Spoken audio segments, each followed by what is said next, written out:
With the NFL a little under 100 days away, you can never be too early to make a prediction of, okay, this is who I have winning a division title. In this video, I'm going to break down, the 8 divisions and who I think which team can actually, be the winner and solidify a spot in the playoffs. All right, let's first start with the NFC. So, obviously, Aaron Rodgers is not there, so will not be the Packers. Vikings are the defending champs right now, currently, as it stands. But personally, I think that the Lions can win it. I think the Lions, out of their 6 games, I think they're going to go 4-2. My 3 reasons for why I think that the Lions can win the division is you got to look at number 1, Coach Campbell, and how he has just turned around the whole organization. Another reason I think is just the defense. They have a pretty solid defense. They were able to shut down a lot of teams and keep games that should have been blown out closer than a lot of people thought. Last reason I would say is just their 2022 momentum leading into this season, and how technically, in my own personal opinion, I think they should have been the true division winners, because out of the 6 matchups, they won 5 of the games. They went 5-1 in division play, but because they didn't have the better record than the Vikings ended up going to the playoffs instead of them. And so your overall record should not matter.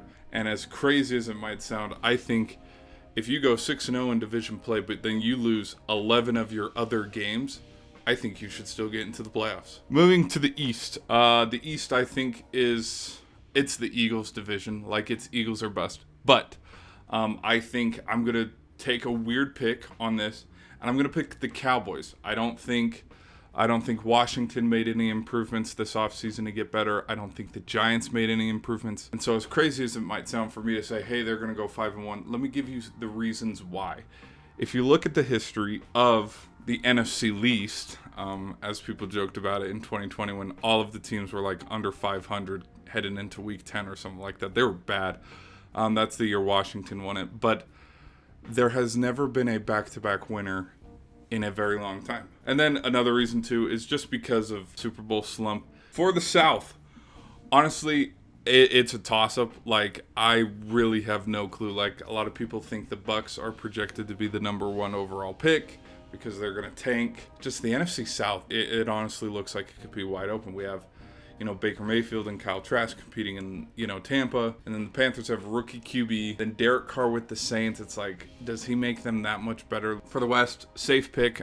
They're dealing with injuries, just trying to get Brock Purdy back. But I think Purdy will maybe at max miss the first 2-3 games. 4 if they want to play it safe. The reasons why I think that they will be able to win is, number 1, their rookie QB that's turning into his first year, his sophomore season.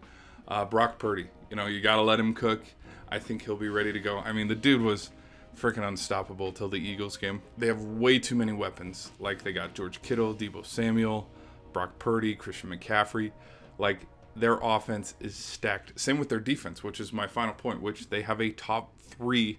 You could debate and say they are the top 1 of 1 defenses in the whole NFL. Now, let's switch over to the AFC side. Bengals, they're back-to-back division champs, and I have them going for a 3-peat. The reasons why is honestly that offense. The firepower with Joe Burrow, Jamar Chase, T. Higgins. Then they can also use, motivation from how the fourth quarter got away from them against the Chiefs in last year's championship game. I think if the Bengals can string together some solid wins in division play, more than likely they will probably be the 2 seed or the 3 seed. The only concern for them, and why I kind of think the North is a 3-headed monster and can be open up to anybody, is how good is Deshaun Watson going to be with the Browns? Because Deshaun was good with the Texans. Like, he had some pretty decent seasons while he was there.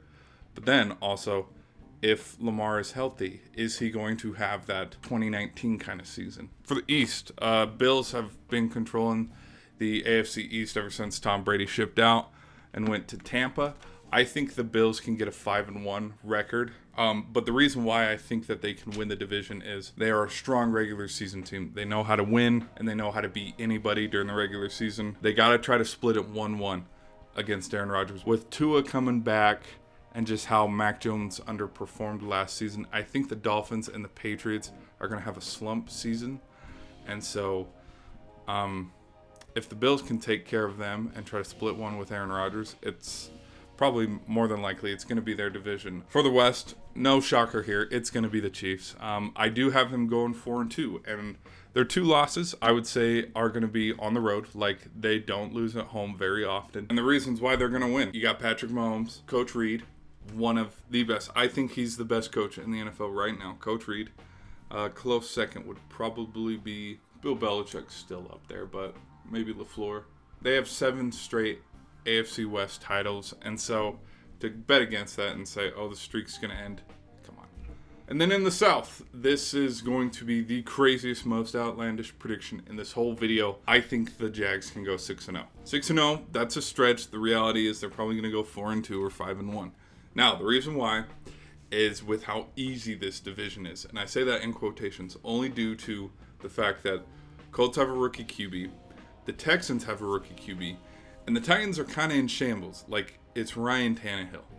Ryan Tannehill versus Trevor Lawrence. Do you see what I'm seeing here? Another reason is I think Trevor Lawrence can have a breakout year, and this could be a pretty crazy season. The AFC is still going to run through the Chiefs. And for the Jags to have success overall in this season, they gotta hope that, like, it could be, yes, like a Jags versus Jets AFC title game, but it's like they gotta, like, be lucky and have, like, the Bengals or the Jets try to knock off the Chiefs. I don't think the Jags are at that moment yet in their franchise where it's like, yeah, it doesn't matter if it's the divisional wild card or the AFC championship game. We can go into Arrowhead and we can win. Like, they're not there yet. Yet.